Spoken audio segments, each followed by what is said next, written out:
Novak Djokovic has played some of the most grueling matches in tennis history.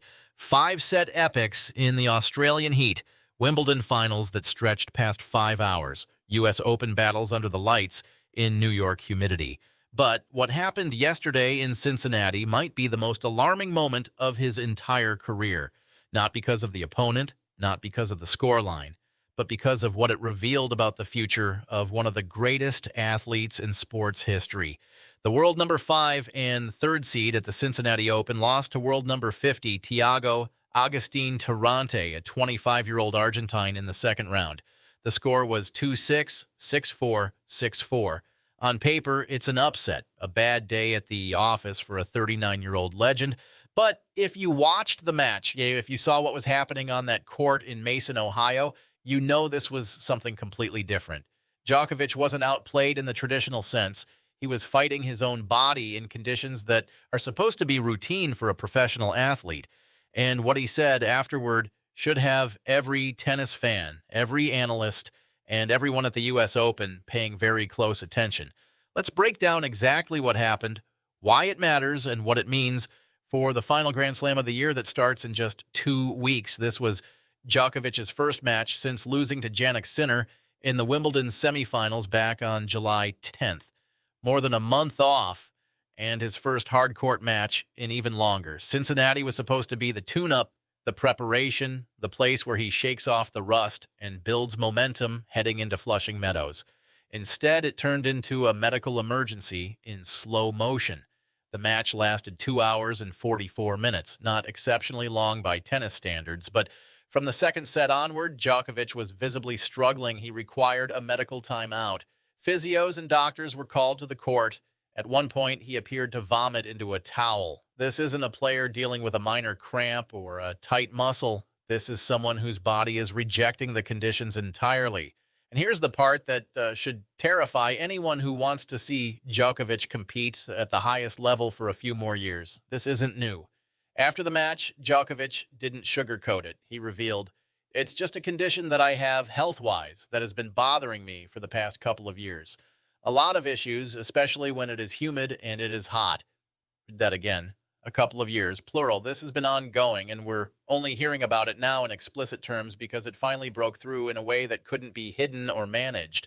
How many times over the past 2 years have we seen Djokovic struggle in heat and humidity and chalked it up to age, to a tough opponent, to an off day? How many of those moments were actually this condition flaring up? Djokovic has won Cincinnati 3 times, in 2018, 2020, and 2023. And he knows this tournament. He knows these courts. He knows Ohio in August. And yet, after yesterday's loss, he essentially said goodbye to the event. "It looks like I won't be back, unfortunately, to play here." That's not a casual comment. That's not, "maybe I'll skip it next year depending on my schedule." That's a recognition that his body can no longer handle the specific conditions that Cincinnati presents. And if he can't handle Cincinnati in mid-August, what happens when the U.S. Open starts on August 30th in New York, where the humidity can be just as brutal and the matches can stretch to 5 sets? Let's talk about what this means for the U.S. Open, because the timing here is about as bad as it gets. Djokovic is chasing history. He's chasing a 25th Grand Slam title, which would break the all-time record he currently shares. The U.S. Open is one of the few remaining opportunities he has to add to that total, but you can't win 7 best-of-5 set matches if your body is shutting down in the heat before you even reach the second week. The U.S. Open is played outdoors on hard courts in late August and early September. The conditions can be oppressive. Day matches in Arthur Ashe Stadium turn into ovens. Night matches come with their own humidity challenges. And unlike Cincinnati, where you can lose in the second round and go home, at the U.S. Open, Djokovic will be expected to go deep. He'll be seeded. He'll avoid the top players early. But that means longer stretches in those conditions, not shorter ones. And here's the other problem. This was his first hard court match in over a month. He didn't get the tune-up he needed. He didn't get the confidence boost. He didn't get the physical test that would tell him and his team, "Okay, we can manage this.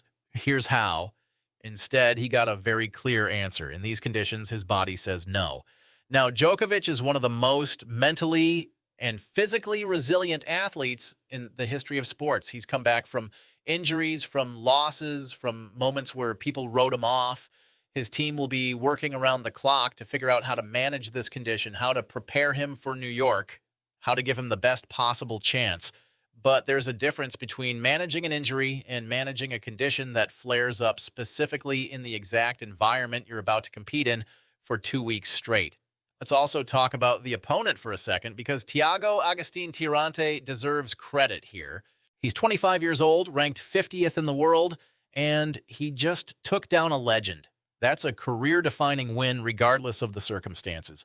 He played well, especially after losing the first set. He stayed composed when Djokovic was clearly struggling and closed out the match. But even Tirante would probably admit this wasn't a typical victory. This was Djokovic fighting himself as much as he was fighting across the net. So where does this leave us? Djokovic is 39 years old. He's defied age and expectations for years. But yesterday in Cincinnati, we saw something that age and willpower can't overcome. A body that has a specific ongoing condition that makes certain environments unplayable. And unfortunately for Djokovic, one of those environments is a hard court Grand Slam in late summer heat. The U.S. Open is 2 weeks away. Djokovic will almost certainly still show up. He's not the type to withdraw unless he physically cannot compete. But the question isn't whether he'll be there. The question is whether he can survive the conditions long enough to compete for the title. Because if Cincinnati is any indication, we might be watching one of the greatest careers in tennis history run into a wall that has nothing to do with talent, strategy, or competition, and everything to do with biology. Djokovic has given us 2 decades of iconic moments, impossible comebacks, and records that may never be broken. But yesterday in Ohio, we saw the clearest sign yet that the end is coming, not because he's lost his skill, but because his body is telling him there are conditions it can no longer endure.